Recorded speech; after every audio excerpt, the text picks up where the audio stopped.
I'm expecting Ben, so I'm going to wait another minute or three. Not start without him.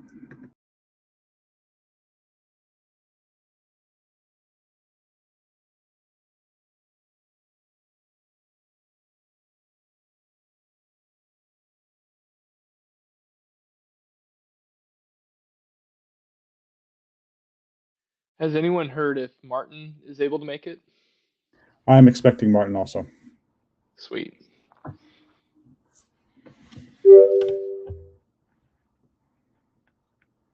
It's the main reason why we chose this hour of the day.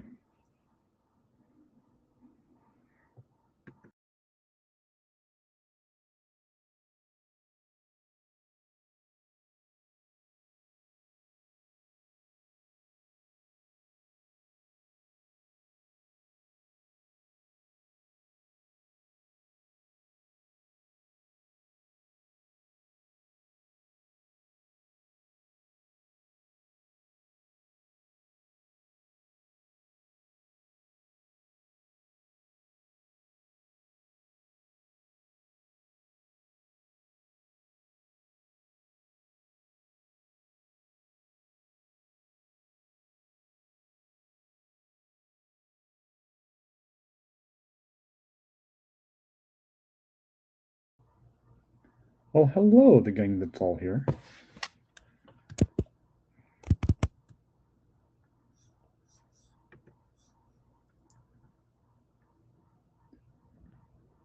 Ben, do you want to do the introduction?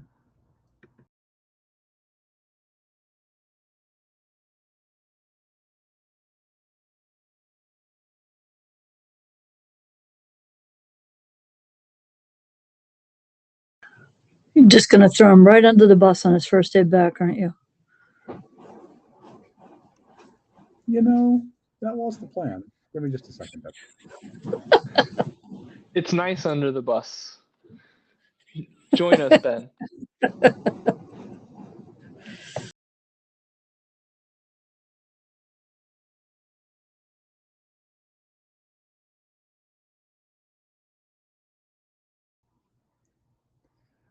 So with apologies for not showing the note well, there is a new note well, and I think that most people here will have seen it. Oh, good. I think Ben's showing it. Basically says behave responsibly and disclose your IPR. Thank you, Ben, for throwing up slides for us. We do have a minimal agenda. We are going to have Tim briefly go over the changes that happened during working group last call of the DAP protocol. Ben and I looked at the comments that came in, and we have declared working group consensus on that document, pending anyone raising objections. And then we're going to All right. Hello, everybody. Ben, I think I first want to ask if anybody knows of anyone else who's expected today.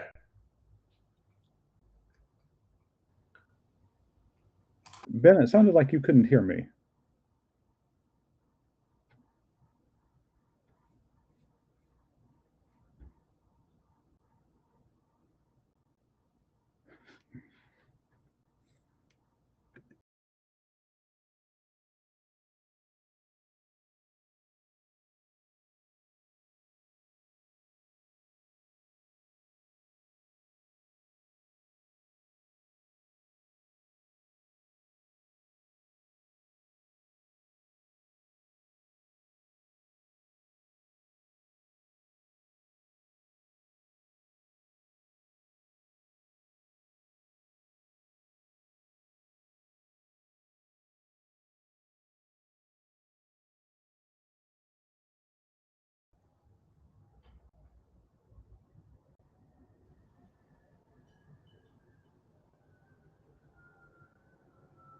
Okay. I'm getting nothing from Ben's audio.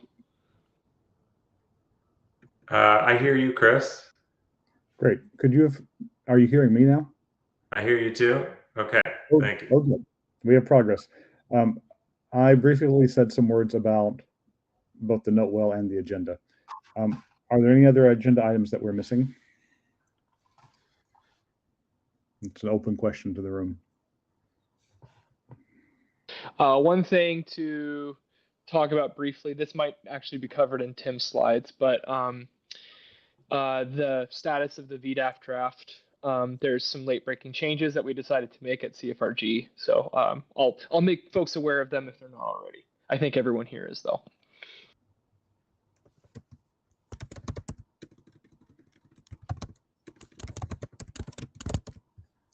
Great. All right. Are we ready to move to Tim's presentation?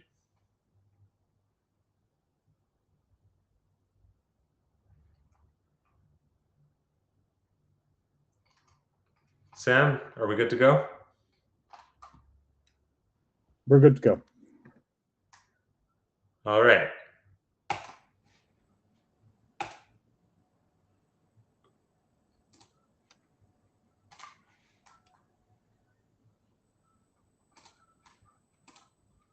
Okay.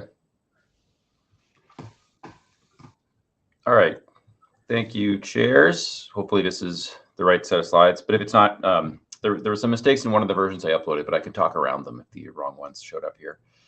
All right. Yeah. So as we were just saying, the thing to do today is we're just going to cover what has been happening to the distributed aggregation protocol draft since working group last call was called. Okay, so to catch up on the timeline here, back on September 16th, after discussion with the DAP editors, the PPM chairs issued working group last call on the list. And then coinciding with that, we got a review coming from the HTTP directorate on the document. So in the wake of that, the editors, excuse me. Well, we jumped on that feedback and we've made 8 pull requests, between them addressing 15 open issues. So a lot of this stuff was editorial clarifications. It's sort of non-wire, wire compatible editorial changes just to improve the readability of the document, understandability of the protocol. Some key highlights, though, that were somewhat more significant. First off, the notion of VDAF preparation became verification, and this corresponded to a change at the VDAF layer. This is something we'd batted around actually for a few years in the working group. The idea was that we had called it preparation because the thought was that VDAF being an abstract framework for this kind of cryptography, you could imagine one coming along eventually where no actual verification occurs. So we thought that it would be sort of a mistake a mistake to use a term like verification, which might fail to sort of capture the general sort of category of things that could happen. But we did have over the course of the 3 or 4 years, I think, that we've been writing these things, no such VDAF has materialized, and we found that preparation on balance is confusing people more than anything else. So we decided to sort of bite the bullet and adopt that terminology. The other interesting change, this was the only wire breaking change in since DAP 16, was that we adopted a single media type, and then we have I forget what these are called, but the portion of the media type that is sort of to the right of the semicolon, essentially. So everything is the media type application/ppm DAP, and then you'll have message equal like HPKE config, or message equal upload, or message equal aggregation job init for specific protocols. Yeah, Martin says these are probably called attributes. In any case, there's an RFC for HTTP that specifies them much more precisely than I am, so we don't have to rely upon my like half-remembered description of how these works. And otherwise, there's a bunch of editorial improvements. So all of this was very positive, very useful feedback, and I think the changes to the drafts have been very useful. And so I want to thank Daryl Miller, who reviewed on behalf of HTTP Dear, and Martin, of course, for the thoughtful reviews. Okay, then, sorry, update from the chat. Turns out these are, that in the media typos are called parameters, not attributes. Okay. So as Chris was alluding to earlier, as Chris Patton, for the record, was alluding to earlier, there is also some VDAF work ongoing. So I think it's fair to say that the authors, the editors of that document, consider it to be pretty well done. The most significant change that happened in the most recent version of VDAF draft 17 is to incorporate some changes resulting from Armando Faz's Rhizomes paper, which I'm going to get this wrong, but if I understand right, it's about doing all the multiplications of polynomials in the monomial basis as opposed to the Lagrange polynomial basis, which saves some multiplications and makes things faster. And in particular, we've observed, I have that backward, we are no longer sticking to the monomial basis. Is that right, Chris? Feel free to jump in and explain it properly. No, that's it. Basically, instead of transmitting the proof polynomial in the monomial basis, it's transmitted in the Lagrange basis, which makes computations on the proof polynomial a lot more efficient. There we go. Okay. Yeah, so this is a really nice performance win. In particular, David Cook did some benchmarking on some use cases that Divya currently runs, and yeah, the performance win here is really big. So for that reason, I guess, CFRG, or those of us working at CFRG on VDAF, agreed that it was worth taking this change despite the relatively late stage of that document's progression. So if you want to know more about this, both Chris and Armando presented at the CFRG sessions at IETF 124 in Montreal last month. And they have, their presentations have much more detailed explanations of all this stuff. Okay. So what's left to do then? There's only 3 open issues left on the repository for DApp. And these are all essentially chores, I'd say, procedural stuff. So a couple of them are just about updating references to other documents to keep up with the most recent drafts, or ideally RFC numbers. And there's one IANA registry thing we have to do. I believe this is for the, I think this is for the error type that we reserve like a URN space for problem documents for DApp. The sticky thing here is, one of the references that we want to update to an actual RFC would be VDAF. And the question is, what's going on with VDAF at CFRG? So as we were saying, the document seems to be pretty well done. And I think where it's at right now is awaiting another round of crypto panel review at the CFRG. And then either after that, or perhaps in parallel with that, it can go to research group last call.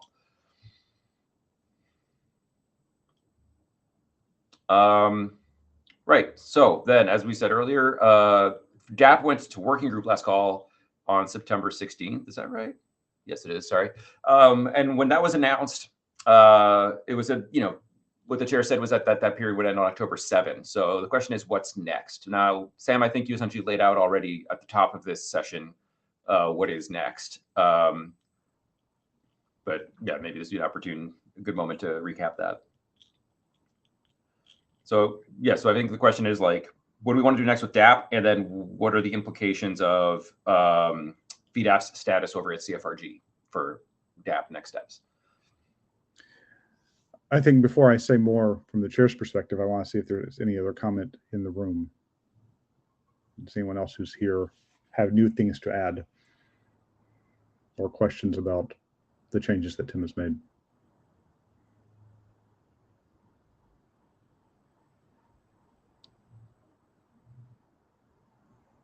Great.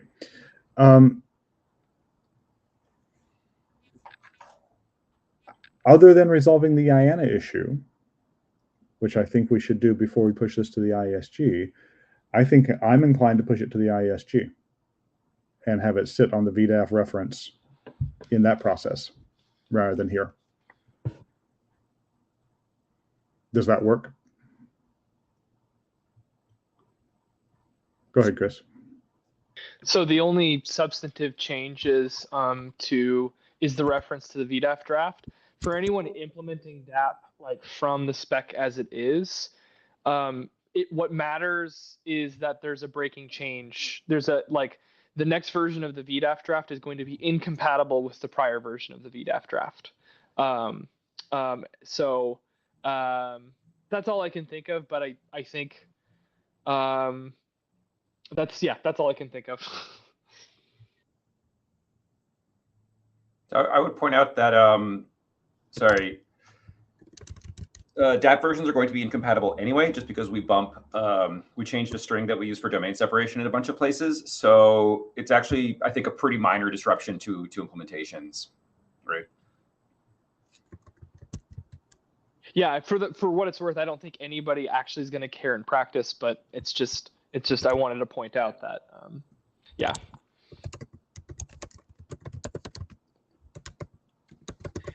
Yeah, I actually don't think this matters.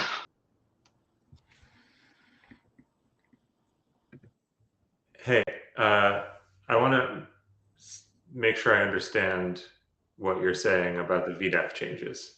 Are you saying that the VDAF abstract interface itself is changing? Or are you saying that Prio 3, like there's a revision to Prio 3? Yeah, all that's happening is under the hood, there's a change to Prio 3. Okay. There's no change to the API. Does Prio 3, is there a like VDAF identifier or version string? Yes. Also getting incremented in this process? Yes. Okay. So then it sounds like this is not a breaking change per se. This is a negotiable change where two DAP implementations could I'd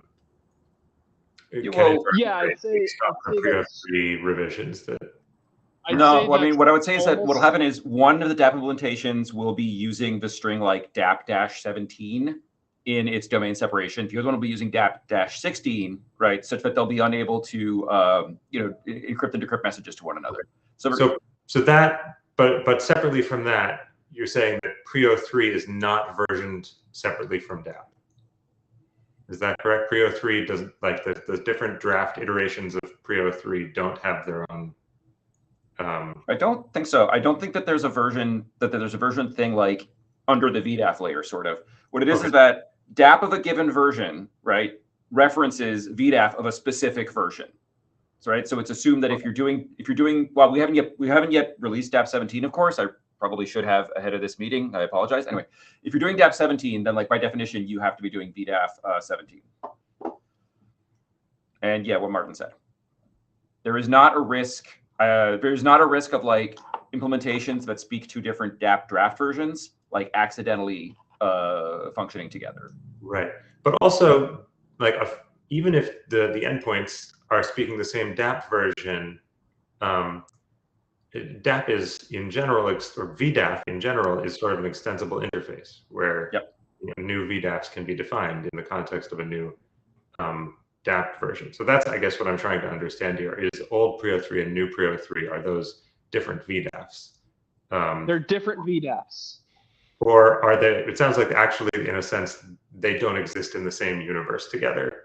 I'd say the latter, in that there's no such, like, if you're working with DAP-17, right, there's no such thing as Prio 3, but then separately Prio 3 with rhizomes, right? Okay. There's just, or sorry, it's more specific than that. In fact, you have Prio 3 SumVec would be like really the thing. There's just Prio 3 SumVec, and if you're in a DAP-17 world, there's only Prio 3 SumVec with rhizomes. Okay, thank you. We could have, like, had we decided not to take this stuff in VDAF, then what we would have done is defined new VDAFs in successor documents that would have been Prio 3 SumVec or Prio 3 histogram with rhizomes, and then they would possibly coexist. But we decided, sort of an accident of the timing, since Armando's paper arrived before VDAF was done, we were like, well, let's just take it, and then it'll make we'll have fewer code points to track going forward. So that's all just clarification for my sake. I think my substantive question is, what is the likelihood that we're going to see additional meaningful changes to VDAF past this point? I think the main reason that there'd be more changes to VDAF is if it goes back to crypto panel review and there's more feedback there that the authors want to address. Otherwise, I don't think that there's any, I mean, I shouldn't speak on behalf of David and Chris who are here and author the thing. I don't think that there's concrete plans to change that document. And yeah, like any further stuff, and my opinion is, if in 6 weeks, let's say, somebody writes a crazy cool paper that like speeds up Prio by 10x or whatever, I don't think we would hold VDAF anymore. What we would do is plan to write a new draft, probably here at PPM, that spells out, here's Prio 3, or maybe we call it Prio 4. I don't know. But we would write new VDAFs to keep up with like new cryptography. Okay. Yeah, I think, fundamentally my question is, if we move forward now optimistically with moving DApp out into IETF review and ISG review, what are the odds that we regret it when something changes in VDAF and we have to pull it back?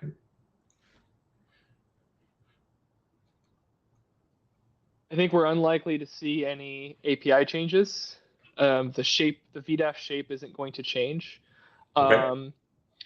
Optimizations of the underlying algorithms are possible, but I think we're done with change. I think we're done with optimizations. If there's new algorithms, there's new algorithms. I mean, there's already better version of Poplar that is just begging to be adopted. But more generally, we think new work on like specifying new VDAFs would be like new drafts. Okay. That would be plug and play into the DApp protocol. And like, I think I get that. I guess I'm in a way more worried about like, what are the odds that we all get into a big argument about terminology, about whether the step is verify or prepare or like whatever, and we end up having to like have a big fight and pull the document back and change all the places where we used a word. I think the group of people that care about this has reached a local minimum.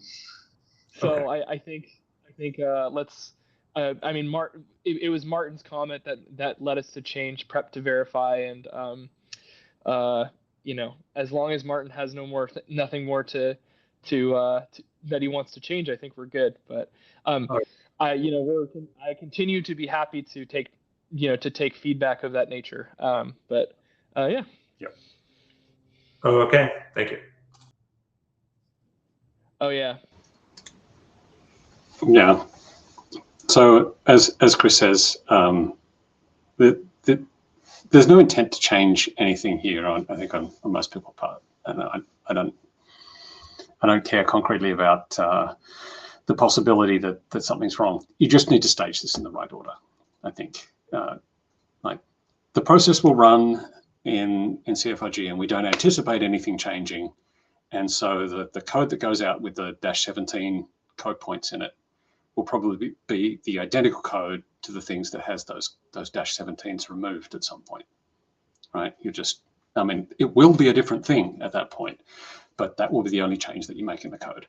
And that, I think, is a perfectly good state to be in. We did that with a couple of other protocols. The thing is that you need to make sure that you do that change very, very late when you're dealing with multiple groups and what have you. And you just wait. It's fine. You ship with the -17 everywhere, and you're fine.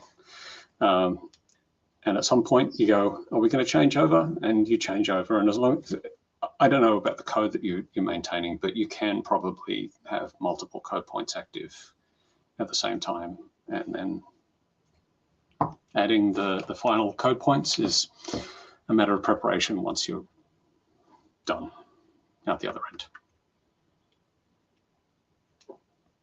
It sounds like you're saying let's wait for CFRG to wrap up and then do last call once more for DApp. No, I think your last call is done. The understanding is that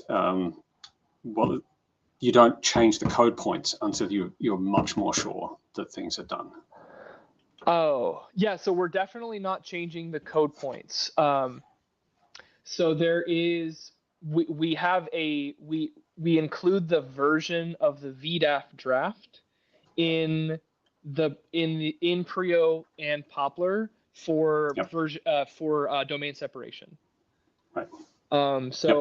Which you want to continue to do up until the point that you're basically about to publish, and that's the last change you make. Yep. And that's the same thing that you would do for DApp as well. Yeah. That's the last thing, the very last thing that you do is you switch to pointing to the final version of the VDAF and you change the code points. Yeah. I would do that in Auth 48, basically, with the understanding that, provided the group accepts that, I would say, editors, you know what to do, change it at the very, very last minute.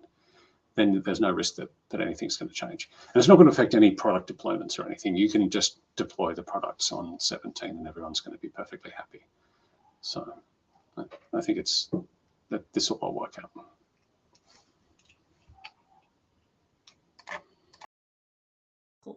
So I'm just double checking. So the VDAF draft is a CFRG draft. It's not a personal draft, right? No, adopted long ago. Adopted long ago, right? Okay, cool. So you'll have a normative reference to a draft in the CFRG, and that will have to clear before you become. Is it not normative?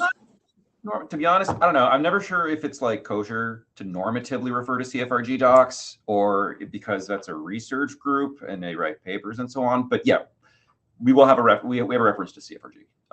You can. It's called the down ref. Martin has it right there, and we'll approve the down ref, and that will be fine. So a normative reference means that you can't publish your draft until that draft publishes, which is what you want anyway, right?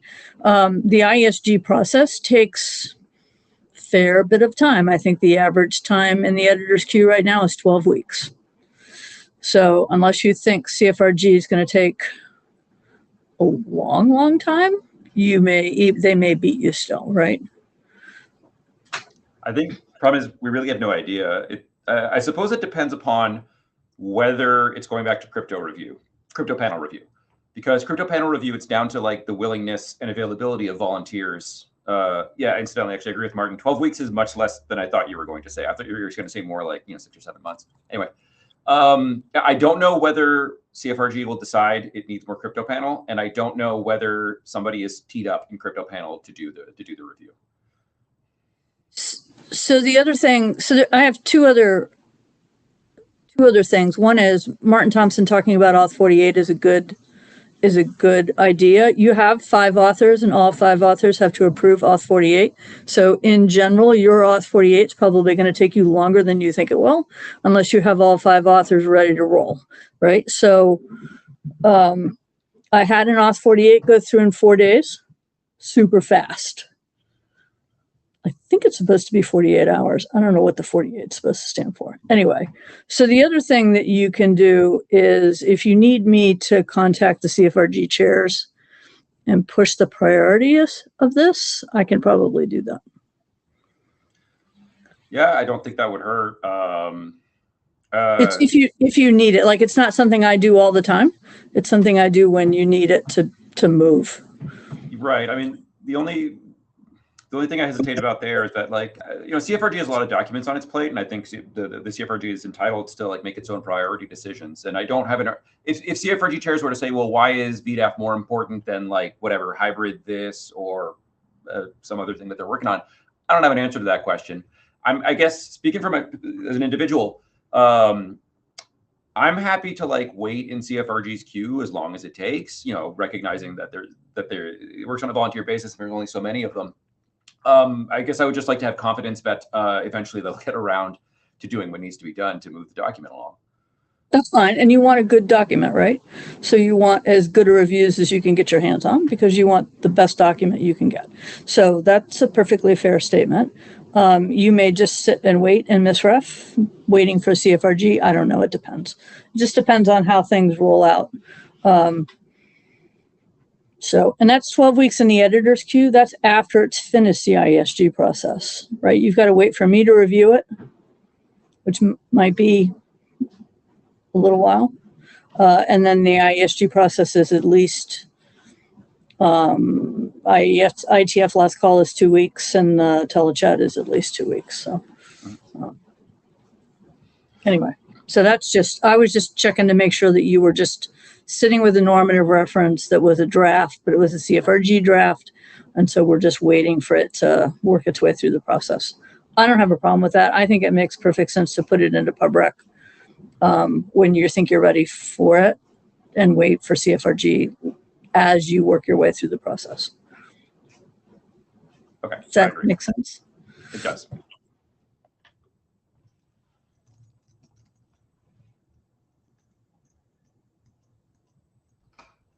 I just jumped in to comment on Martin's line about doing this in auth 48. I don't know what the history of these kinds of things is, whether that's like standard practice here. It seems like a good practice to me. If that's the plan, I would encourage you to write that as clearly and explicitly as possible into draft 17, so that it is not at all a surprise yet as an RFC editor's note, so that the RFC editor is not surprised when this change lands in auth 48, and you know, everybody can say this is what we agreed on. No surprise. Okay. Yep. And Iana's not surprised at that either, right? Because Iana likes things sort of done and dusted before it gets to the editor's queue. So you want Iana to know that you're going to push this at the very last minute. I wonder now actually what the implications for Iana are, because I think that the registry we need from them is not versioned in the same way, right? Sorry, I'm looking at what we need from Iana.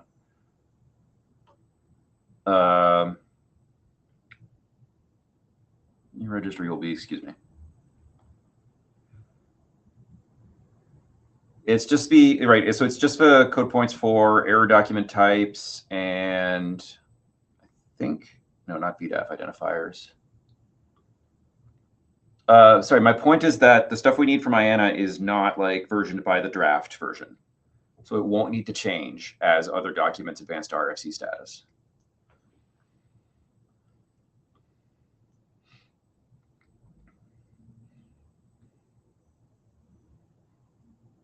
Okay. All right. So then the note that I'm making in my head is, as Ben said, we'll put in an RFC editor's note.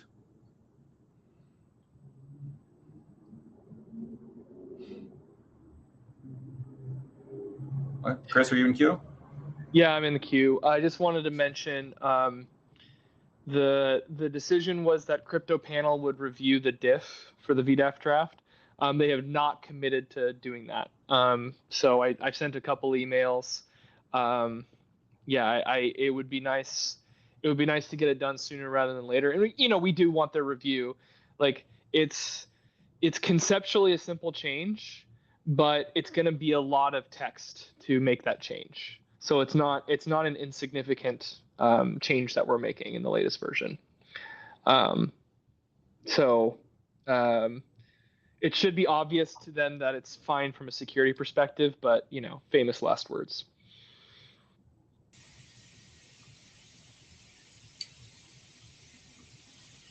Go ahead, Armando.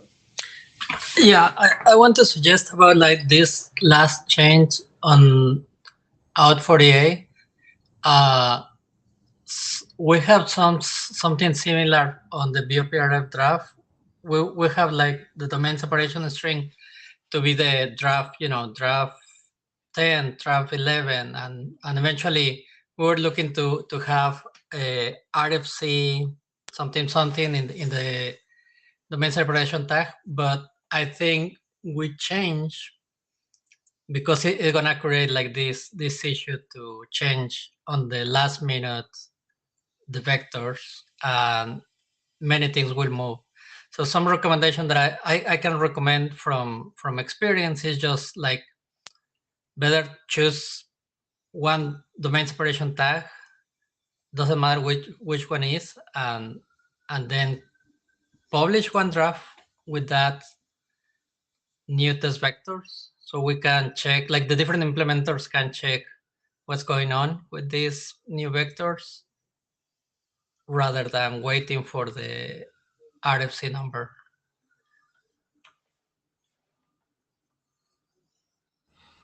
Yep, that makes a lot of sense. What really matters for us is that the domain separation tags, but they indicate like what protocol interaction we're doing, so that which is to rule out sort of message confusion or protocol. Well, I suppose it's intra-protocol confusion attacks. But the point is, you can't fool an aggregator from accepting a message for one sub-interaction in another. But yeah, I agree. I don't see any reason that we would say try to include the RFC number in there. It doesn't seem necessary.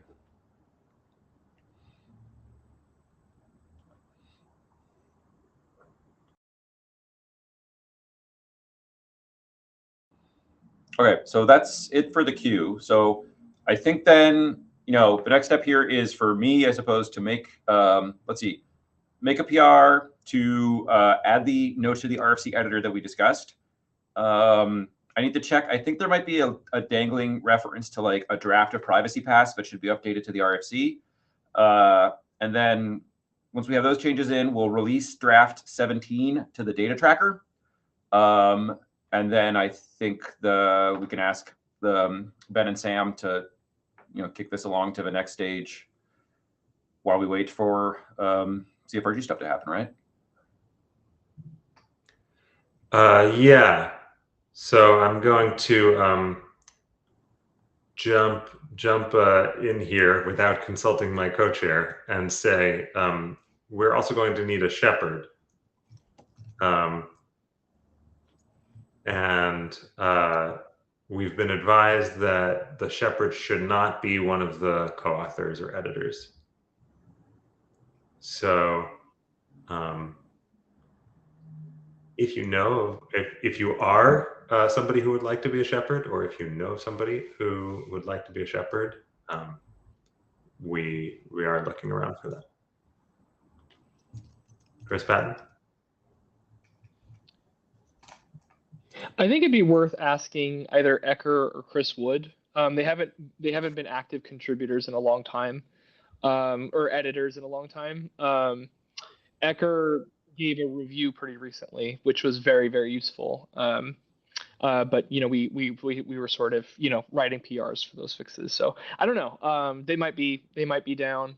I think Tim, Brandon, and I have contributed the most text over time. I think it makes sense for us to stay as editors. Yeah. Other than that, I'm not sure. Sorry, no better suggestion than that. Yeah, so Deb, the suggestion is maybe they wouldn't mind dropping off as editors. I don't know.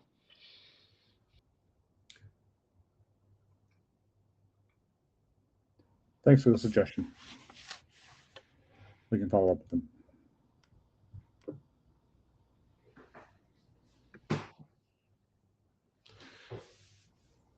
Shall we move on to TaskProv? Yes. Great. So I did not see much feedback during the working group last call specific to TaskProv. And I would like to hear a few more voices in support of publication before we move it along.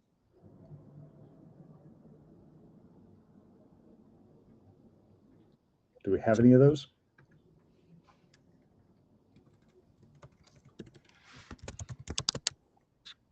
So, right.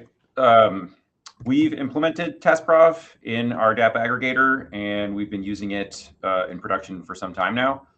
TaskProv works fine, and having it specified somewhere is important for interoperability. Yeah, I think it works, and I think it should move forward.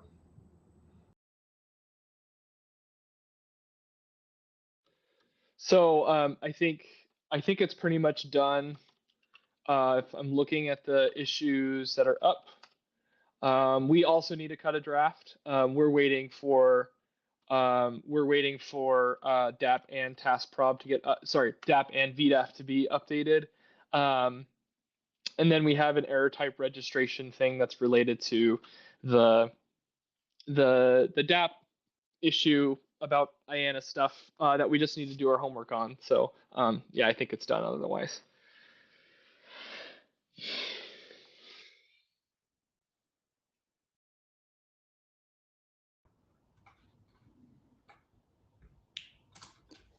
Fair point, Martin, but this is not the place to issue that call.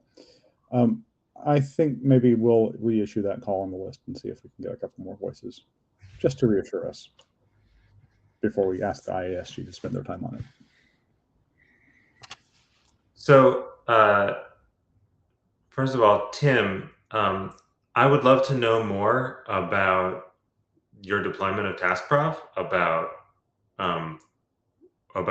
what it's being used for, about the scope of that deployment. Like, is it widely used by all the different deployments that use your aggregator, or is it really only used by very select deployments? And in general, I think a comment from you for the working group last call would be very valuable with whatever you can share about your deployment experience. Yeah, do you want me to answer that now, or would you like me to wait until like the call goes out on the list and write something? I think a written comment is always valuable. If there's something that you can share in the call, that's great too. I guess all I would say is I can only say so much about a particular usage of it, but the value has been that this is a setting where we divvy up at work, act exclusively as a helper, and we're not. And the nice thing about it is that it has kept us largely out of the loop of task definition. The entities in these deployments that are acting as leader and collector are able to like design experiments, construct sort of task configurations, and then push them out to us, but without needing a high touch coordination. And indeed, we don't even have to know what the data is, which is kind of the point of a privacy preserving telemetry system. Yeah, I'm afraid I'd have to, due to confidentiality reasons, I'd have to think carefully about what else to say about it. You're muted, Ben, in Medeco. That's really helpful. And if there's more that you can share on the list, that would also be great. I also remember that in the initial discussions, Martin Thompson offered some concern about essentially efficiency issues in the design of TaskProv, about submitting repetitive information with reports. So I would really appreciate, Martin, if you have views on TaskProv, if you think it's ready to complete last call or not. I would love to get your perspective here or on the list.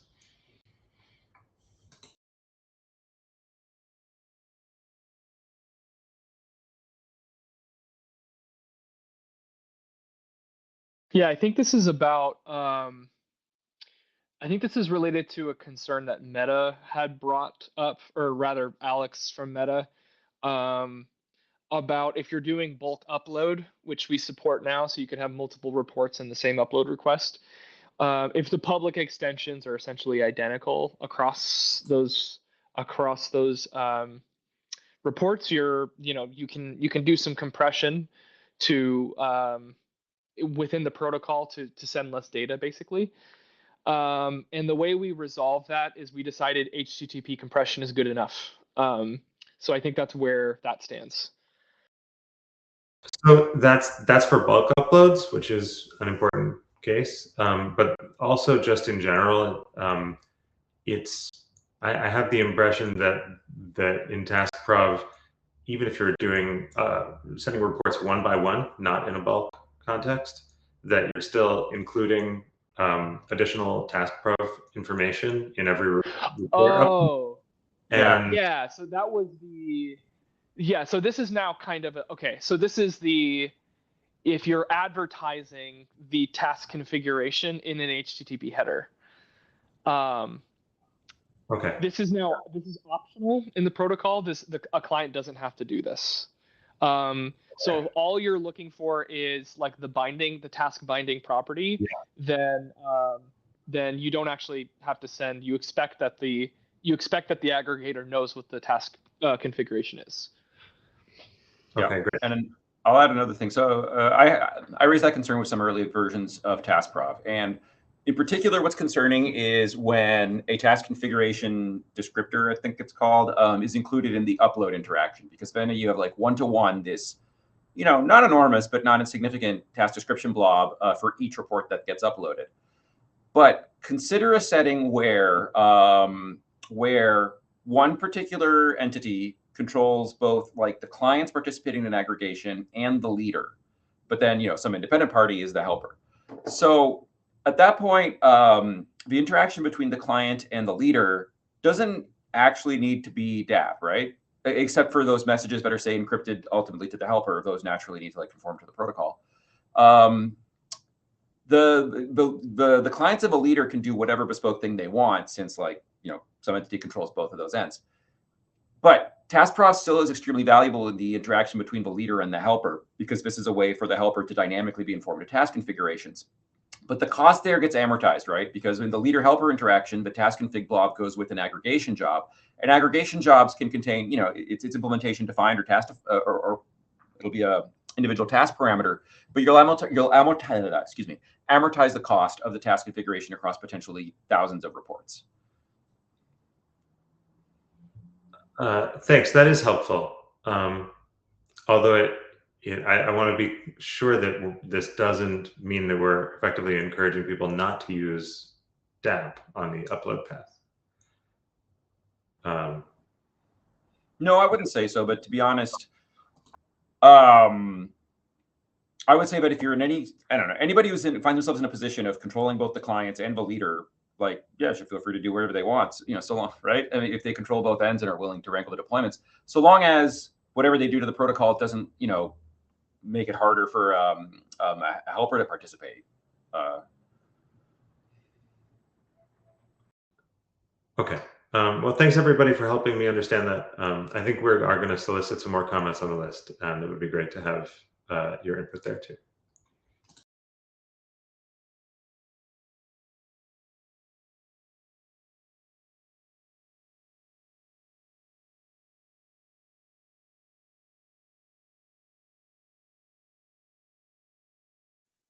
Martin, it should concretely define. Let me try to find the reference for you.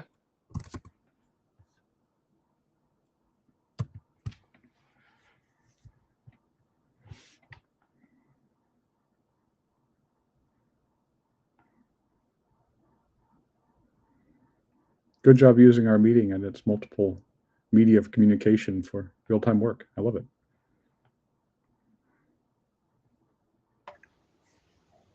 Yeah, Chris, that doesn't cut it, I'm afraid. I think you'll need to actually define it. What exactly are you looking for? So the modern way to do header fields in HTTP is to use structured fields, RFC 9651.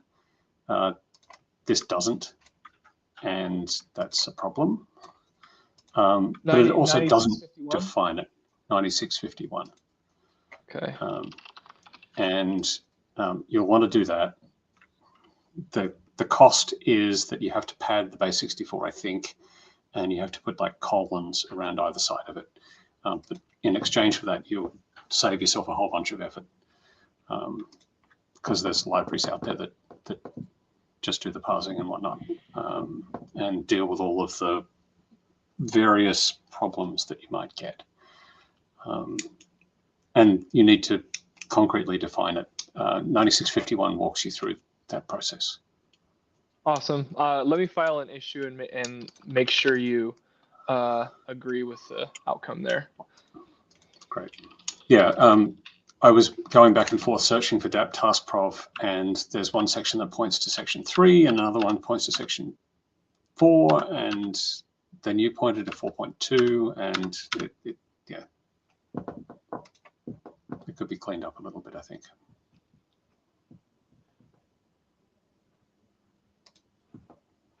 $96.51. That's right. All right, cool. Can I ask you to review that when there's a PR up?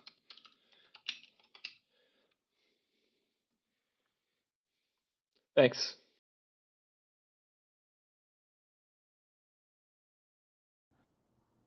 Thank you, Martin. Thanks for taking a quick look.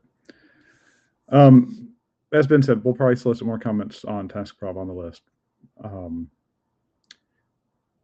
Anything else before we go? I do have one question, which is, so we talked about how both TaskProv and DApp itself have some, okay, for a long time, have been hand waving around this is like, we have IANA stuff to do. And the reason I hand wave around is because I don't know how that actually works. What can somebody give us like a rundown of like what actually is the process of, creating these registries? Like, who do we have to go ask? I'll admit that I've not reviewed this section in detail. The answer is that the IANA consideration section does the work, and that as part of, I want to say as part of IETF last call, IANA will review it to make sure that they can do what it's asking them to do. But the creation happens within the document in the IANA consideration section. Martin corrects me that IANA reviews it after IETF last call. But that IANA does review it before it gets published to make sure that they can do it and that it is sufficiently specific for them. Does that answer your question?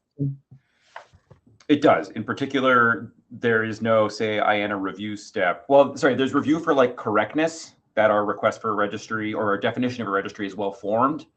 But there is not an opportunity for IANA to push back and say, whatever, we don't like your code points, or we think this registry is a bad idea, or whatever.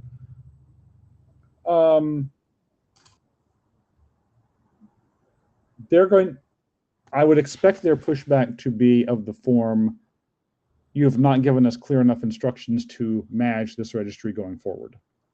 Got it. Not your technology is bad and this is ugly. They're going to say, we don't have enough specifics to manage it. Yep. That makes sense. Well, I'm just trying to situate this piece of the process relative to like other things like IETF last call or whatever, which we might expect to result in, feedback that leads to changes in the document. Yeah, so IANA will, as your document proceeds, IANA will reach out to you. They're monitoring the queue for checking all the IANA considerations. They will reach out to you no matter what to confirm that they've understood the instructions correctly. They'll show you drafts of what the registries will look like and confirm that that's what you want them to look like, etc. And crucially, besides having the IANA considerations in the draft and then it advancing through the IETF process, like I, as an editor, I don't have to go and fill out a form anywhere. I believe that is correct. No forms. No forms. You're just writing a section. That's your form. Sounds good. So in this IANA registry, are you creating the registry or adding to it? We're creating one, and are we adding to another? I guess, yeah, well, we're defining some new media types, which I guess adds to an existing registry. That's the media types registry. That's different. But if you create a registry, you have to decide who's allowed to add things to your registries, right? So things like, is it specification required? Is it RFC required? Is it first come, first serve? Are you going to have designated experts? Like there's things like that. And right, Martin's right. If you have not done the media type registration request yet, you should do that. So there is a form. Well, yeah, that's for media types. That's different. Fair enough. And Well, it is IANA still, but it's different. No, this is exactly what I wanted to find out. Like I say, I've been thinking about this as just IANA stuff for too long, and these are the specifics that I wanted to flush out. Okay, so when Martin asks, has anyone done the email? Is this something that editors should do? I'm happy to do it. Absolutely. And you had a media type registration in DAP, right? Yes. It'll be the same. I mean, it'll be the same sort of thing, right? Same process. I don't follow. Basically, you have to write an email to the media types mailing list and. Right. Okay. And is there any reason not to do that sooner rather than later? Deb, they do that rather than have it published in the document? They do. You have to request what you want through the media types mailing list. There's an RFC, Martin. What's the RFC for that? It's a 65 something or other. I don't know. There's a 6838 media type specification. 6838, yeah. That's the one. Okay. If you look at their mailing list, you'll see people requesting things. It looks like you need to make yours look like that. I'm a big fan of copying, honestly. As long as you copy a good one. And then it'll go in the IANA considerations as well, but the media type registration has to be approved by the media type guys, which are basically designated experts for media types. And IANA will talk to them and they'll be all happy and you'll get it. But it gets put in your IANA registration as well, your IANA consideration section. Okay, so then we have to fill out the form. IANA looks at it. There's output from that process, and that has to be incorporated into the IETF document. Or Yeah. That's a maybe. There's a good chance that IANA will go, you know what, you've done the job. We'll create the registry for you. Please just double check our work, and that's pretty common. In which case, we can take that definition out of the document. No, you leave them in there. You leave them in. Okay. Yeah. So they stay there as a record of where things are and that sort of thing. You can in an RSC editor's note update things to point to registries and things like that, but generally speaking, most people don't bother. They just leave the request in the document. One thing that you do need to think about a little bit, I notice in the DAP specification, is that you have created the registries with specification required, which is fine. It's a good policy.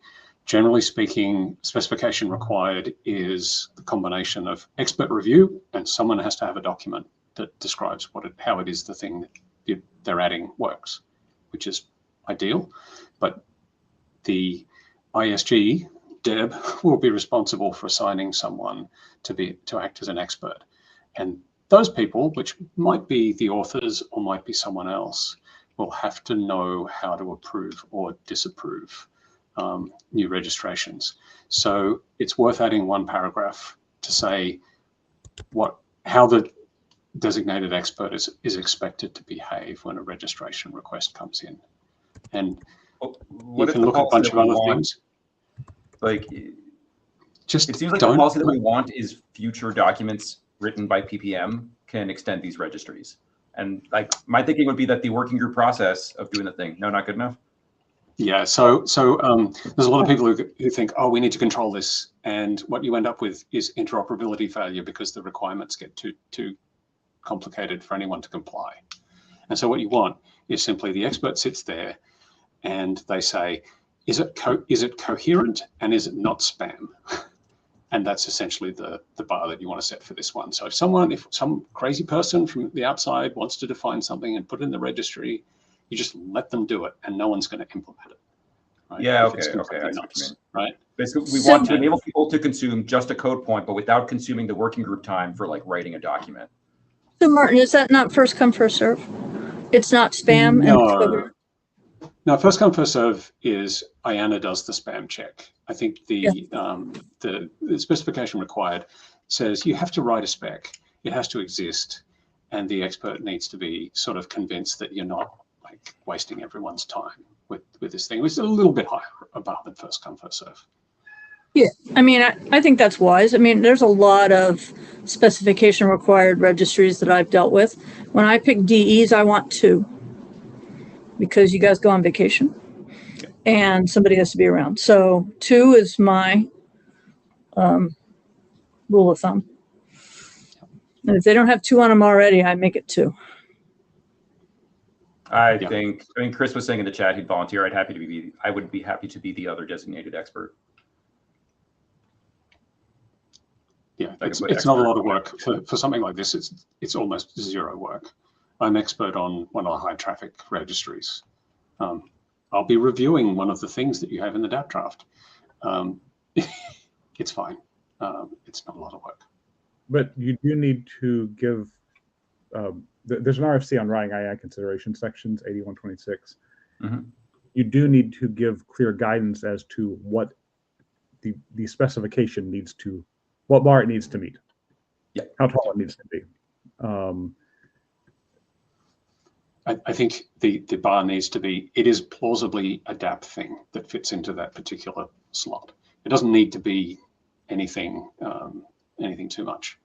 And because you're dealing with registries that are strings, you don't need to be careful too much. Oh no, they're 2-byte identifiers. No.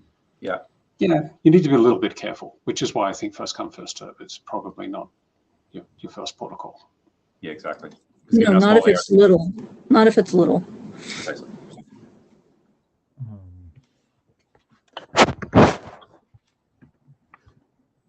Okay. All right. So then as we said, I'm going to take the action to make the necessary DAP changes and initiate the IANA media type registry request. So actually, first I'm going to read this stack of RFCs on how all this stuff works.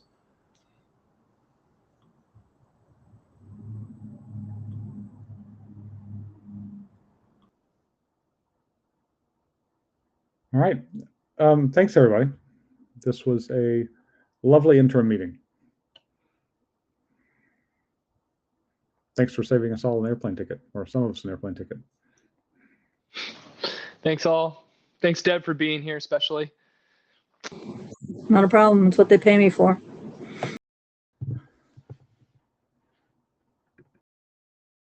Oh, Martin, do you want to talk about anything? I was just going to say the L1 bound sum draft is done. I don't know if David disagrees, but I think we should be talking about wrapping that up after DAP, of course. Works for me.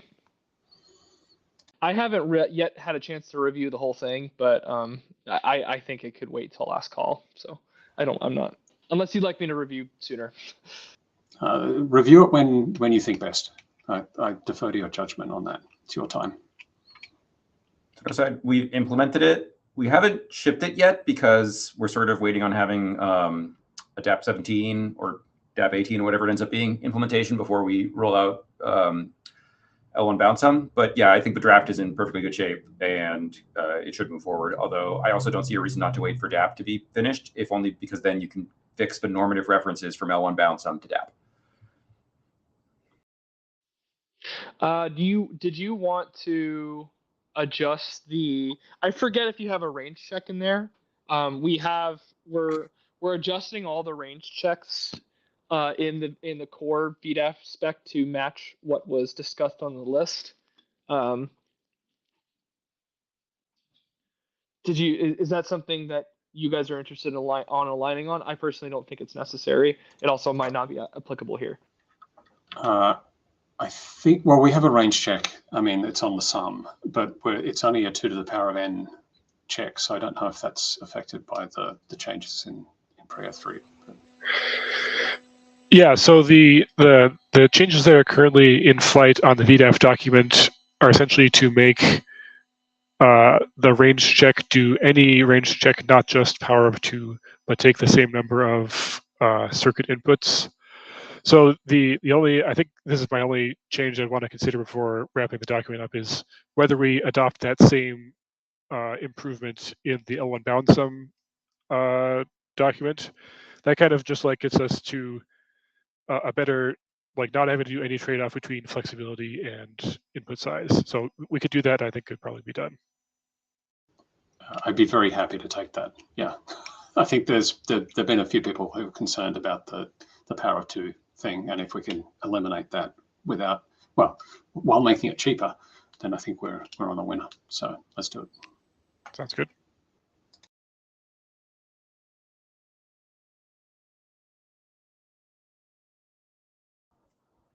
Okay, Martin, we heard that L1 bound sum you think is ready for working group last call. Thanks for the request. Well, no, Sam, I think you just heard that we're going to give you one more revision and then we'll ask. Great. Yeah. Thanks much. Yeah. Appreciate it all. See you, nerds.